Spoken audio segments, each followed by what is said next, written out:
वरदान मांगूंगा नहीं। इस कविता का अब हम भावार्थ देखेंगे।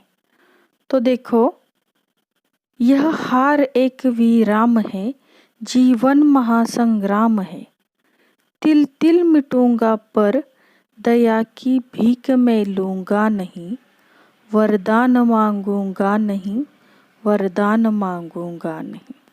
देखो बच्चों, कवि कहते हैं कि यह जीवन एक महायुद्ध है और इस युद्ध में हार भी हो सकती है और जीत भी हो सकती है। यदि जीवन संघर्ष में हार का सामना करना पड़े तो मनुष्य को कभी भी घबराना नहीं चाहिए। कवि कहते हैं कि जीवन में मिली हार सदा के लिए नहीं होती। यह क्या होता है? एक विराम की तरह यह हार होती है। हार से घबराकर मनुष्य को दया की भीख नहीं मांगनी चाहिए। पराजय की हालत में उन्हें भले ही तिल तिल कर मिट जाना पड़े, पर फिर भी वे दया की याचना कभी नहीं करेंगी। कवि कहते हैं, मैं कभी वरदान नहीं मांग सकता। आगे की लाइन देखो। स्मृति सुखद प्रहरों के लिए, अपने खंडहरों के लिए, यह जान लो मैं विश्व की संपत्ति चाहूँगा नहीं, वरदान मांगूंगा नहीं। तो देखो बच्चों, इन पंक्तियों का अर्थ क्या है। कवि कहते हैं कि अपने सुख देने वाले क्षणों को यादगार बनाने के लिए और अपनी भग्न आकांक्षाओं की पूर्ति के लिए मुझे यदि संसार भर की सारी संपत्ति मिल जाए तो भी यह जान लीजिए कि मैं उस संपत्ति को भी नहीं चाहूँगा, अर्थात उसे ठुकरा दूंगा।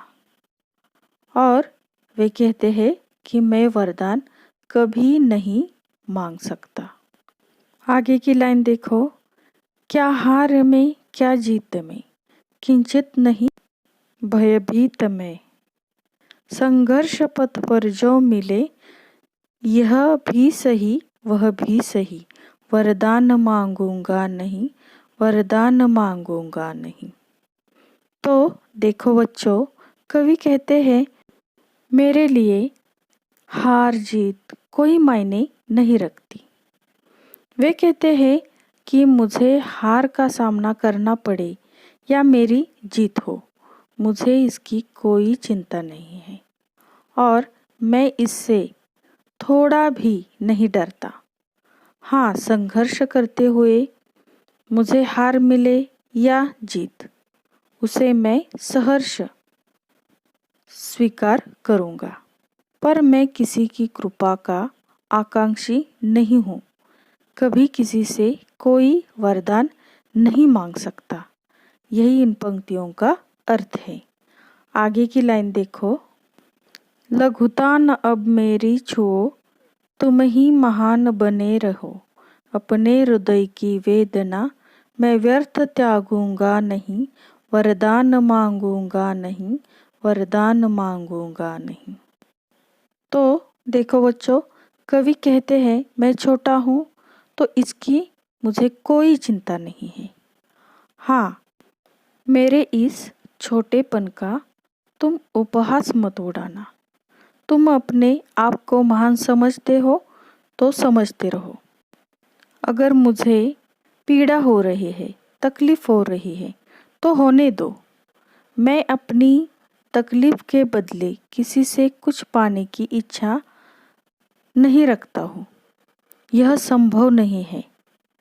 मुझे यह पीड़ा सहन करना मंजूर है, पर किसी की कृपा मुझे मंजूर नहीं है और इसलिए मैं कभी किसी से कोई वरदान नहीं मांग सकता। यही इन पंक्तियों का अर्थ है। आगे देखो।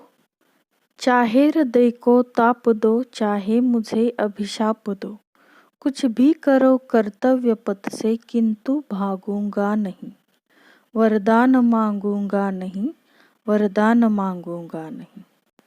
तो देखो बच्चों, कवि कहते हैं कि चाहे कोई मुझे कितनी भी तकलीफ पहुंचाए, पीड़ा पहुंचाए, कितना ही मेरा दिल दुखाए, मुझ पर दोषारोप करे, मेरी बुराई करे, मेरे खिलाफ कुछ भी करे, पर मैं अपने निश्चय पर डटा रहूँगा। अपने कर्तव्य से कभी भी भागूंगा नहीं। कर्तव्य पथ पर डटा रहूँगा, पर मैं किसी से कोई वरदान नहीं मांग सकता। तो इस प्रकार इन पंक्तियों का अर्थ है। तो कविता का भावार्थ आपकी समझ में आ गया।